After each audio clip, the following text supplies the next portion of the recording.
दूसरा पॉइंट, भारतवर्ष में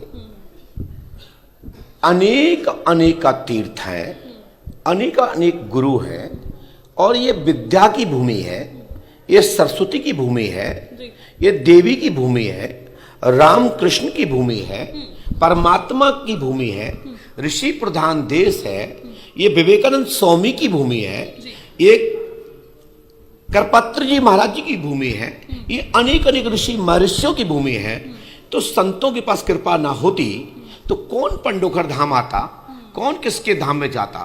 परंतु कुछ तथाकथित कुछ ऐसे लोग भी हैं जिनके कारण आदि काल से समय समय पर परीक्षा देने का एक विषय रहा है। जैसे जब हनुमान जी महाराज उत्तराखंड जा रहे थे संजीवनी बोटी लेने के लिए, सबको पता है राम रावण का युद्ध चल रहा था, मेघनाथ के द्वारा लक्ष्मण को शक्ति लगी, तो हनुमान जी महाराज रास्ते में गए तो वहां एक कालनेमी तथाकथित त्रिकालदर्शी बैठा था। वो सब जानता था कहां जा रहे हो, कहां को जाना है, क्या हो गया है, क्या होने वाला है।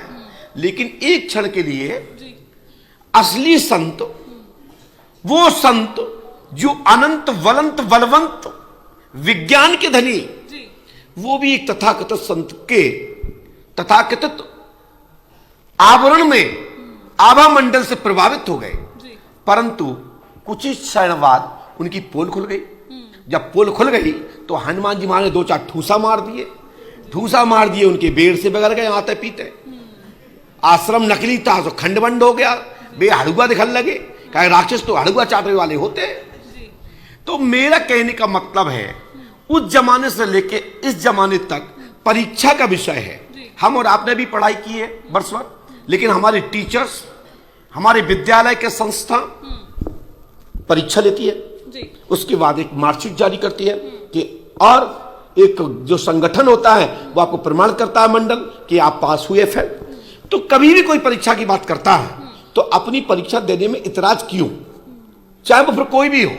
बात तो वही बंद हो जाएगी जब मुंह पे परीक्षा दे दोगे। अभी एक लड़का आया मेरे पास, आपने देखा होगा, मैंने कहा कि जो पहले खड़ा होगा तो वो उठ के आए बड़े वहां से, बोले महाराज तुम ही बता दो। हमने कहा भैया क्या बता दूं, बोले नहीं आप ही बता दो। बोले हमारी पत्नी की तमस्या समस्त बीमारी है, जो कि बात सत्य है, उसके साथ में महिला है, बहार है, वो दो लोग साथ में है, ठीक है। लेकिन हमने भी उसमें लिखा कि आप परीक्षार्थ हैं। हाँ महाराज आपने सही कही, तो सही नहीं कही होती तो चाहे कोई भी उठा के और ये फेंक गया हो तो, और कह देता जी आडंबर बंद करो। गुरुजी आप भी दरबार लगा रहे हैं, बागेश्वर धाम भी दरबार लगा रहे हैं, लाखों लाखों की भीड़ उनके में आती है। कहीं ना कहीं पहले आपके यहाँ बहुत लोग आते थे, लेकिन अब थोड़ी कमी देखने को मिलती है लोगों कौन कहता है? क्वांटिटी में जितने लोग जैसे कि आते हैं उनके पंडाल भरे रहते हैं, क्या कोई विशेष वजह है इसकी? देखिए ये आपने बड़ा पैचीला विषय कहा। पंडोखर धाम में जितनी भक्तों की संख्या पहले थी उससे हजारों गुना है। इस समय भी पंडोखर धाम में लगभग करीबन 2.5 लाख से ज्यादा लोगों की वेटिंग है, और ये 365 दिन का दरबार है। और ये दरबार बाहर चलने वाला कैंप नहीं है, ये पंडोखर सरकार की भूमि पर है, जो 200 किलोमीटर 100 किलोमीटर से दूरी पर स्टेशन से टच है। इस भूमि पर निरंतर पंडोखर धाम में 10 से 15 हजार लोग प्रतिदिन पंडोखर धाम में भूमि पर दर्शन करते हैं।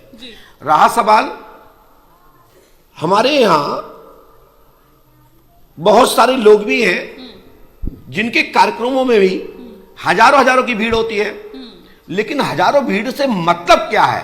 पर्चा बनाए जाए 2, पर्चा बनाए जाए 10, और फिर वो भी वो सेटिंग बाज, तो क्या वो दरबार हो सकते हैं? तो मतलब आप बागेश्वर सरकार का जो दरबार कह रहे हैं उसमें सेटिंग मैंने होती है, ये क्या? मैंने कहा जी, ये आप बोल रही हैं? नहीं आप बोल रहे हैं, मैं तो आपके वर्ड्स को कोट कर रही हूँ। नहीं, दरबार में हजारों दरबार है ऐसे जिनके पास डमरू बजाने से भीड़ जुड़ती है। तो क्या वो जादूगर का भी कुछ घर में कुछ होता है? तो मेरा कहने का मतलब यह है कि भीड़ से मतलब नहीं है, समाधान कैसा है, रेजेंट कैसा है, ये मैन है। अब किसी के 4-5 काम हो एक का डांस करने का हो, दूसरे का कव्वाली गाने का हो, तीसरा किसी दरबार का विषय हो, तो सभी प्रकार के लोग आते हैं तो भीड़ ज्यादा हो जाती है। अच्छा चलिए ठीक है, आपसे इस बारे में पूछना चाहूंगी, बागेश्वर धाम का और आपका अभी बीच में बहुत विवाद चला, मतलब बयानबाजी आपकी तरफ से भी हुई, वहां से भी हुई, सब हुई, और अचानक से एक दिन दतिया के मंच पर आप वहां आए, आपको बुलाया गया, आप वहां पहुंचे, और उसके बाद से कहीं ना कहीं तनातनी जो है वो कम हुई। तो उसके बाद से क्या सब सामान्य है? पहले ऐसा था तो क्यों था, क्यों बयानबाजी होती थी इतनी? देखिए, आप पंडुकर धाम से परिचित नहीं हैं जी। आप जिनके विषय में आप बोल रहे हैं वो एक अच्छा विद्वान शास्त्री है, कथावाचक है, लोगों की समस्या का समाधान भी गुरु कृपा से करते हैं, अपने इष्ट पितरों की कृपा से करते हैं। और मेरा कोई तनातानी नहीं है। जैसे आप प्रश्न पूछोगे और कुछ उल्टा सुल्टा प्रश्न करोगे तो उत्तर उल्टा मिलेगा। अब कोई किसी के परिवार के परिजन के लोग पूछने आएंगे तो उत्तर तो देना पड़ेगा, और जब देना पड़ेगा तो लोग समझेंगे गुरुजी तनातनी में है। हम में और उनमें और अन्य लोगों में भी बहुत फर्क है। मैं जिला भिंड का हूं, मेरे पूजपात गुरुदेव भगवान श्री हाथीवान महाराज हैं, सबके गुरु अलग अलग है, सबके विद्यालय अलग अलग है। मेरा व्यक्तिगत किसी से कोई विरोध नहीं है। अच्छा बच्चा है, अच्छा शास्त्री है, अच्छा विद्वान है, अच्छा ब्राह्मण पुत्र है, ब्राह्मण बालक है, ब्रह्म विद्या के कारण लोगों का भला कर रहे हैं, मुझे इससे कोई इतराज नहीं है। वो मेरा छोटा भाई है, खूब आगे बढ़े, मेरा आशीर्वाद है जी। इसके अलावा अगर बात करेंगे स्वामी प्रसाद मौर्य की, उनके बयान के बारे में आपसे पूछना चाहेंगे। स्वामी प्रसाद मौर्य और अब अखिलेश यादव ये कह रहे हैं, जो समाजवादी पार्टी के राष्ट्रीय मुखिया हैं, अध्यक्ष हैं, वो ये कह रहे हैं जो शूद्र हैं और नारी हैं उनका रामचरितमानस में अपमान किया गया है और रामचरितमानस को इसलिए बैन कर देना चाहिए। आपको क्या लगता है, इसमें आपका क्या बयान है? स्वामी प्रसाद मौर्य जी की बुद्धि खिसक गई है और वो दिमाग से डिस्टर्ब हो गए हैं, क्योंकि उनको लगता है कि कहीं सरकार होती तो मेरा भी जलवा होता। तो बाबा के आगे अच्छे अच्छे लोगों के दिमाग पंचर हो गए हैं। हमारे योगी जी ने अच्छे अच्छे लोगों को पंचर कर दिया। स्वामी प्रसाद जी का दिमाग डिस्टर्ब हो गया है, उनको आगरा में इलाज कराना चाहिए। और क्योंकि जाका जैसा बीज होता है, जाका शरीर में जैसा डीएनए होता है, उसका वही लक्षण होता है। रहा हमारे पर्चा बनाने वालों का सवाल, तो भारतवर्ष में इतने पर्चा बनाने वाले हैं कि अब तो सब्जी बेचने वाले भी पर्चा बनाते हैं।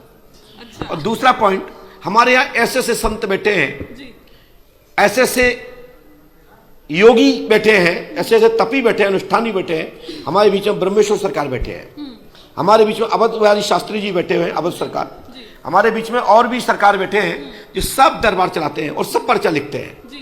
तो लेकिन बात इस बात की है, पर्चा कैसा है, पर्चा क्या बोल रहा है, पर्चा में क्या दमंगी है, पर्चे की ताकत क्या है, पर्चा हिम्मत का कैसा है, पर्चे में कोई जान है कि बेजान है।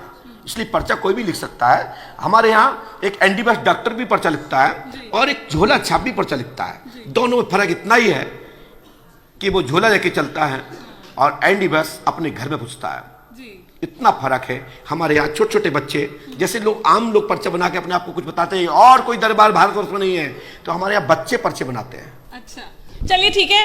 एक आखिरी सवाल मैं आपसे पूछना चाहूंगी कि जो स्वामी प्रसाद मौर्य के बारे में मैंने पूछा, उन्होंने कहा शूद्र और नारी जो है, ताड़न के अधिकारी, जो ये पंक्ति है उसमें, उसको उन्होंने गलत बताया। तो क्या ये गलत नहीं है, मतलब क्या ये सही है? आपको लगता है कि जितनी भी जातियां शूद्र के अंडर आती हैं वो सब ताड़न के अधिकारी हैं, नारी क्या ताड़न के अधिकारी है? देखिए, वो पढ़े लिखे नहीं है। बाबा गोस्वामी तुलसीदास जी ने अपनी स्वयं की सुख शांति के लिए, अपने शरीर को, अपने मन को प्रसन्न करने के लिए, परमात्मा की कृपा से, परमात्मा के रहस्य में एक शब्द के अनेक अनेक अर्थ हैं। उनको लगता है कि शूद्रों को, नारियों को गलत तरीके से बोला है, क्योंकि उन्होंने ही ऐसा क्यों बोला है। हमारे यहां तो एक से एक शूद्र बैठे, वे तो कहते हैं बाबा तुलसीदास जी की जब से रामायण पढ़ी इससे हमारा कल्याण हो गया। हमारे यहाँ 50 शूद्र बैठे जो शूद्र वर्ण के हैं, शूद्र जाति के नहीं, जो जाति के हैं उनको कष्ट होता है। जो वर्ण के लोग हैं वो हमेशा बाबा जी को सम्मान करते हैं और कहते हैं कि रामचरितमानस में एक एक शब्द अमूल मंत्र है और दम है तो पेज पर बैन करा के देख ले। चलिए ठीक है, तो आज हमारे साथ पंडोखर धाम के गुरुजी जो है ये मौजूद थे और इनसे तमाम मुद्दों पर जो है चर्चा की। इसके साथ ही ऐसे ही आपको हमारे सवाल कैसे लगे, गुरुजी के जवाब कैसे लगे, इसके अलावा अगर आप कोई और भी प्रश्न इनसे पूछना चाहते हैं तो हमें कमेंट बॉक्स में कमेंट करके जरूर बताएं। वापस से इनसे समय लेने का प्रयास करेंगे। आज के लिए फिलहाल इतना ही। बने रहिए हमारे साथ, देखते रहिए खरी बात साक्षी राय के साथ। नमस्कार। बहुत बहुत